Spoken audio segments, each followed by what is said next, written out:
five-time world karate kickboxing champion, Anthony Elmore.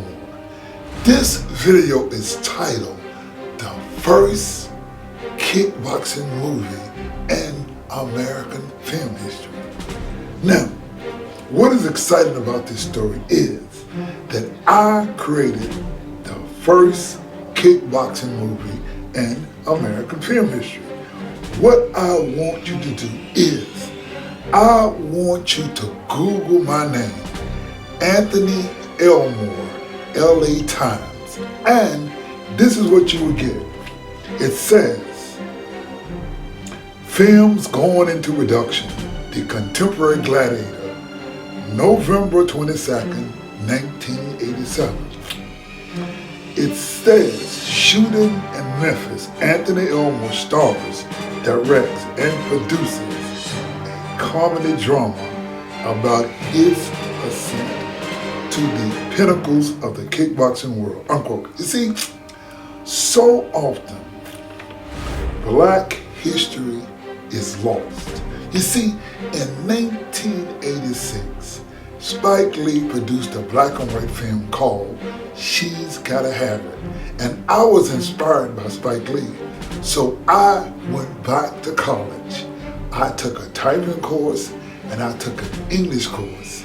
And I set out to produce a story about my ascent to the world kickboxing throne, in that in 1982, I became the Professional Karate Association, or what you call the PKA, World Heavyweight Champion. You see, now, I accomplished a goal that no other world champion kickboxer has accomplished. In fact, I accomplished a goal that in our entire world, I am the first and only kickboxer in the world who has a biopic. I wrote, produced, directed, and starred in the only real kickboxing biopic that premiered in 1988 called The Contemporary Gladiator. You see, The Contemporary Gladiator is historic. I was a part of the American Black film renaissance, whereas we African Americans get the record straight and tell our own stories. What I am clear on is that my film is not a Hollywood film. Instead, I created a black film, a black story that was produced in a black community by a black producer, by a black world kickboxing champion. You see, as I tell this story, now, on November the 23rd, in November 2023, there is consternation about my film story in Memphis and in America. You see, in Memphis, Tennessee, where Dr. Martin Luther King was killed, whereas in 2023, we celebrated not only 60 years, whereas Dr. Martin Luther King made his iconic I Have a Dream speech just a few days ago, we screened right here in this home the movie Rustin. Now, it was Bayard Rustin and his unknown and untold story that he was the man behind the iconic March on Washington in 1963, where over 260,000 people came to the Mall of Washington to protest discrimination and injustice in America.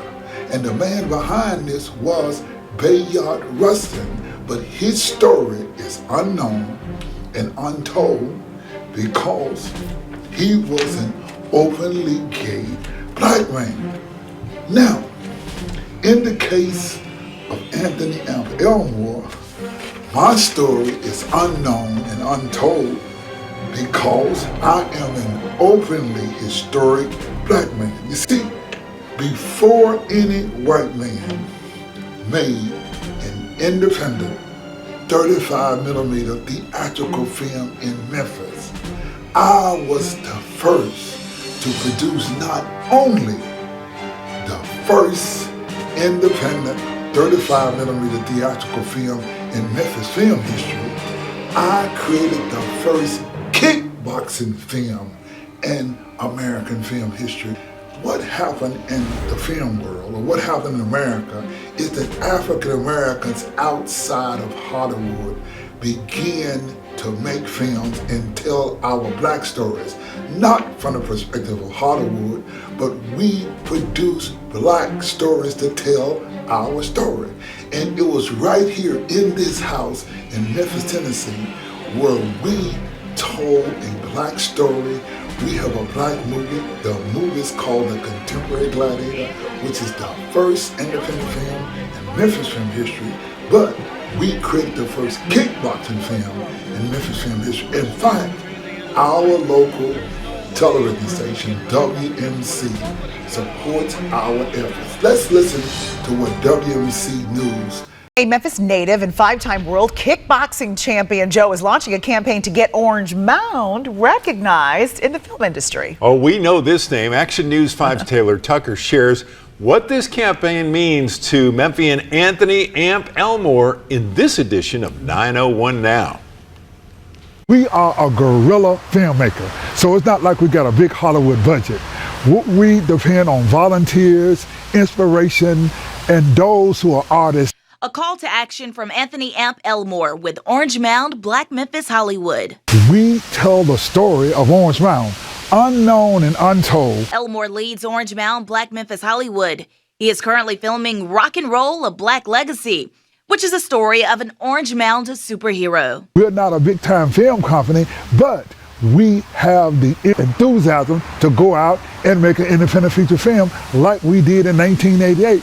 It was that year that Elmore turned his Orange Mound home into a film set and filmed Memphis's first independent 35mm film, The Contemporary Gladiator, that premiered in Memphis theaters. The spirits overcome the feel pain. Now in 2023, he's still filming. His eyes now set on getting Orange Mound films nominated into the National Film Registry. We feel certain that with a campaign of getting Orange Mound acknowledged, we can get acknowledged by the United States Congressional Film Registry, which is one of the most powerful and important awards a community can receive. He says if he can get that done, it'll send a bigger message. You don't have to have Hollywood, but we want to show little black kids all over America that you have the ability through your creativity. In Memphis, Taylor Tucker, Action News 5. And Amp Elmore created a website that shows how to nominate Orange Mound in the National Film Registry. Just visit our website, nominate Orange Mound into AmericanFilmHistory.com.